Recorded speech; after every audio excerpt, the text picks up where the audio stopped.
Shalom, shalom, shalom. First and foremost, before I get started, like always, I'm going to give all praise, honor, and glory to Yahweh, Hashem Yahweh Shai, Hashem Rakaha Kwadash. Double honors to our apostles, our elders, and bishops, our great millstone who rule well and teach well on sound doctrine. Peace, love, and salutation to Yakim out there doing the work with truth and sincerity. My brothers Rayala down here at the GMS Virginia camp. Back with another lesson through Spirit Paul Yahweh Hashem Yahweh Shai. Pretty much just want to go into, prophecy. All right. There's a lot of things going on pertaining to the news with the government shutdown, the whole arrests in Chicago and so on and so forth. You got, ICE, doing their, things, but it's all, a part of prophecy, man. It's all a part of, the gradualism or the steps, okay, of this place crumbling down, man. But I just want to get this real quick. This is Revelation chapter 2 in verse 10. It says, fear none of those things which thou shalt suffer, right? It says, because what? Salaki, it says, fear none of those things which thou shalt suffer. Why shouldn't we be afraid? All right, because the Lord is warning us. Okay, the Lord is allowing us, to receive, the insiders, if you will, of what's to come. Okay, so if Yahweh Shem Shai is what, matter of fact, let's get that.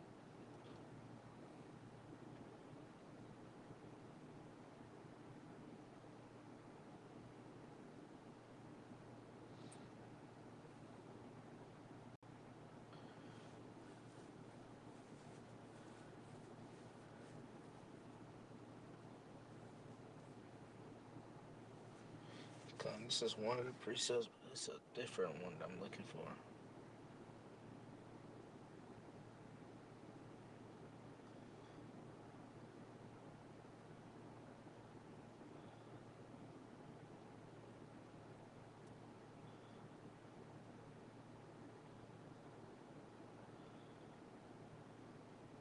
So like, yeah, I'm gonna just get Sirach chapter 4 in verse 28 says, strive unto the truth unto death, and the Lord shall fight for thee. Why? Because we're gonna have to put our lives on the line. All right, when you read Romans the 12th chapter in the first verse, it says that we're supposed to promote our bodies as a living sacrifice. So that being said, we're on the front lines. Okay, Scripture also says endure hardness as a good soldier. What does a soldier do? He fights on the front lines, okay, to protect their king, to protect, their families, their lands, and so on. So anything that they own, all right, and they're fighting for a cause, and the cause that we're fighting for is for salvation, all right, and to establish righteousness on the planet Earth. All right. Matter of fact, when you read Salaki, Spirit Rolling, here it is, come.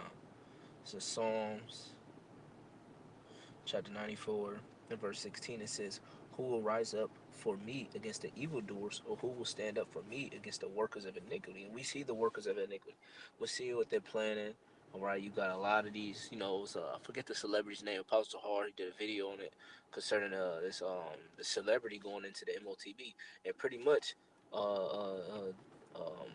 in a nutshell, he was bringing out, information regarding the MOTB, which is the microchip. Okay, the things that the elders and apostles have been teaching, for years, man. All right, but it's so plain that the average Jake can literally explain to you what the mark of the beast is, and then you have the other side who can't.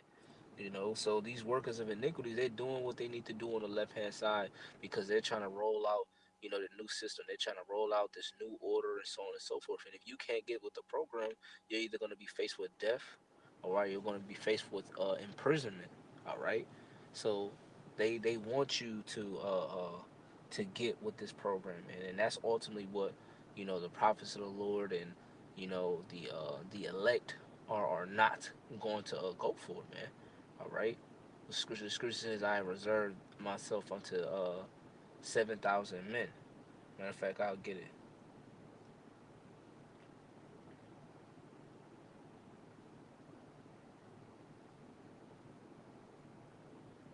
It says Romans chapter 11. I'm gonna just get all of it, Salakia. I'm gonna just get all of it. I'm gonna start at verse 1. All right. Matter of fact, before I get that, let me finish this verse out. Salaki. This is Revelation chapter 2 and verse 10. It says, "Fear none of those things which thou shalt suffer. Behold, the devil shall cast some of you into prison, that ye may be tried, and ye shall have tribulation 10 days. Be thou faithful unto death, and I will give thee a crown of life." Right. So this pretty much backs up Sirach, 4 and 20 or 28, I believe it was. All right. We're striving to the truth unto death.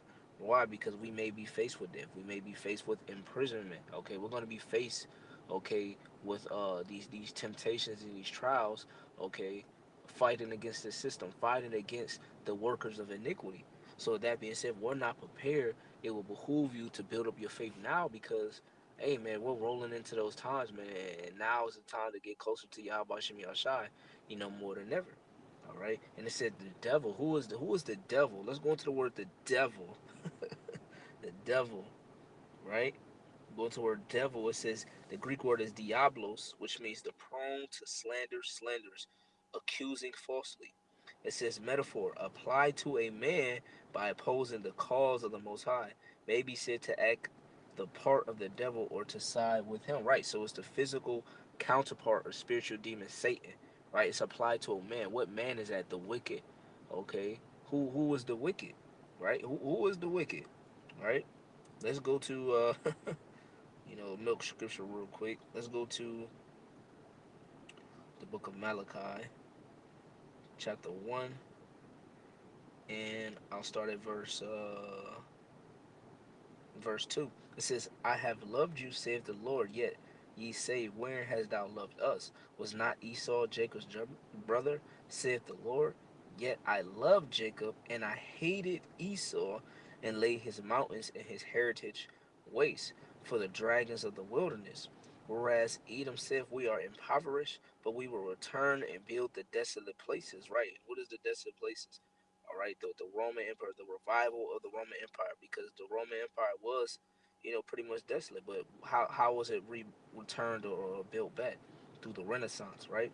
It says, "Thus saith the Lord of hosts, they shall build, but I will throw down, and they shall call them the border of wickedness, and the people against whom the Lord have indignation forever." Right. So with that being said, they're known as the wicked, that man, that devil, that the deceiver, Diablos, right? Esau, Edom, that whole nation, okay, is known as the wicked. Okay, so if you have a border, and so pretty much for lack of better terms, if you had a border going from one state to another, okay, that border is pretty much a representation of a line, okay, crossing from one state, to another. So with that being said, that border of wickedness is pretty much that thin line between righteousness and wicked. So the Israelites will be considered, the border of righteousness, that line to where righteousness start, and the Esau Edom, they will be the pretty much the starting and ending point, okay, of wickedness. If you want to know what wickedness is, look at that nation, for lack of better terms, right? So going back to matter of fact, let's get that again. Man, trying to donate, fucking Satan. Revelation, back in 2 and verse 10. I'll read that verse again, and I want to go to Romans. But this is Revelation chapter 2 and verse 10. It says, "Fear none of those things which thou shalt suffer," right? Because we're going to have to suffer in these latter days. "Behold, the devil shall cast some of you into prison, that ye may be tried, and ye shall have tribulation 10 days. Be thou faithful unto death, and I will give thee the crown of life," right? The crown of life, okay, which pertaining to that white stone, which represents victory, the crown, okay, the throne, being joint heirs with Yahweh Shai, right? The glory, the riches, the fame, salvation, being beamed up on a chariot, all these beautiful things, immortality, conquering death, right? Overcoming this wicked kingdom and all of our enemies, being able to chain our enemies into fetters of iron, like the book of Psalms, the 149th chapter speaks about, right? These are the things that the elect are looking for, man. All right, but what we have to go through that trial period where we have to be tested of our faith, right? And this is why it's so important because, hey, the Lord made a promise to us. He was gonna fight for us, man. The Lord said He was gonna fight with us, man. We just read it, right? And this pretty much backs up that whole, statement. This is Romans chapter 11 and verse 1. "I say then, have the Most High cast away His people? Yahweh forbid. For I also am an Israelite of the seed of Abraham of the tribe of Benjamin. So you have to remember this. During those times of tribulation that we're going to go through, you have to remember that the Lord is not casting us away, man. The Lord is going to be with us, okay? The Lord is going to be with the elect. And I hope I'm part of that number, right? And it says, verse 2, the Most High have not cast away his people, which he foreknew. Woe ye not what the scripture saith of Elias, how he maketh an intercession to the Most High against Israel, saying, Lord, they have killed thy prophets and digged down thy altars, and I am left alone when they seek my life. Right. So you have to remember during the time of the persecution of the prophets and so on and so forth, Elijah was left alone. But what? The Lord fed him. Fed him with the ravens. Okay. I believe he had if I'm not mistaken, I believe it was Daniel. Okay, he grabbed Daniel by his crown and brought him food and so on and so forth. So I think it was Daniel, if I'm not mistaken. I'll have to get back on that, but I believe it was Daniel, through the Spirit. So, hey, the Lord fed him, the Lord protected him, provided him shelter, all during the times where they were trying to kill him, right? The Lord gave him spiritual power, and he was beamed up. So you have to remember that even though it may have looked bad and the situations look like dire situations, you may feel like you may not make it, and the flesh kick in, and fear, and all these other things. You have to, hey, bank on Yahweh Shem Shai, and remember that, hey, you gotta trust the Spirit. You gotta trust the Spirit of Yahweh Shem Shai. All right, and it says, verse verse 4. I'm gonna read verse 3 again. It says, Lord, they have killed thy prophets and digged down thine altars, and I am left alone, and they seek my life. But what saith the answer of the Most High unto him? I have reserved to myself 7,000 men who have not bowed the knee to the image of Baal. Even so, then at this present time, right, this present time that we're in, also there is a remnant according to the election of grace, right? So there's a remnant, right? Let's go into the word remnant in the etymology. It says remaining part of quality, that which is left remains, right? It says the remains, surplus, remainder, right? Remnant. It says be left after removal or loss of a part, right? It says, or quality, right? Quality. The Lord is dealing with quality over quantity, right? It says survive, stay, dwell, remain, be left, hold out, to stay behind, left behind, endure, abide, right? To stay, to remain. So we're gonna, hey, we're Yahweh Shemi Yashai's possession.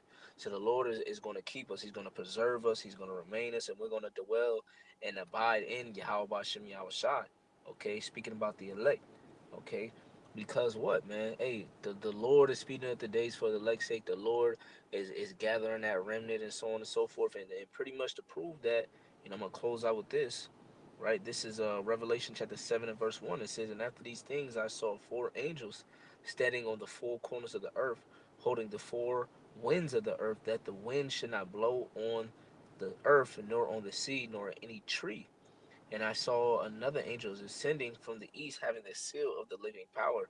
And he cried with a loud voice to the four angels to whom it was given to hurt the earth and to the sea, saying, hurt not the earth, neither the sea, nor the trees, till we have sealed the servants of our power in their foreheads. Right? Those trees, all right, is a representation of people. Okay, and that people is talking about who? The Israelites, the elect of the nation of Israel. And as you continue to read, throughout this chapter, it speaks about the 12,000 from all 12 tribes, and then it speaks about the large multitude, all right, with an innumerable number, which consists of the men, women, and children, okay, the fellow believers that believe upon his word and that will get saved in these last days. Okay, that is that remnant, okay, as a whole, 1/3 of our people, okay, and 2/3 will be cut off and die here in America, man. So with that, man, hey, we have to, endure. We have to hold on to what we have been taught, hold on to what we continue to learn, and and build up our faith, man. Because hey, we're going to be tried. We're going to be faced with death, imprisonment, famine, pestilence, destruction, all these different things, man. That we're going to be in the midst of it. But we have to continue to cry out to Yahweh Shem Shai and hope and pray that we make it through, man. So with that, I'm gonna give all praise, honor, and glory to Yahweh, Shem Yahweh Shai, Shem Rakah Kodash, and double honors to our apostles and elders and bishops of Great Millstone who rule well and teach on the sound doctrine. Peace, love, and salutation to you. I come out there doing a little bit of truth and sincerity. To the next, I want to say, Kwame Asharala, off the ball. Shalom.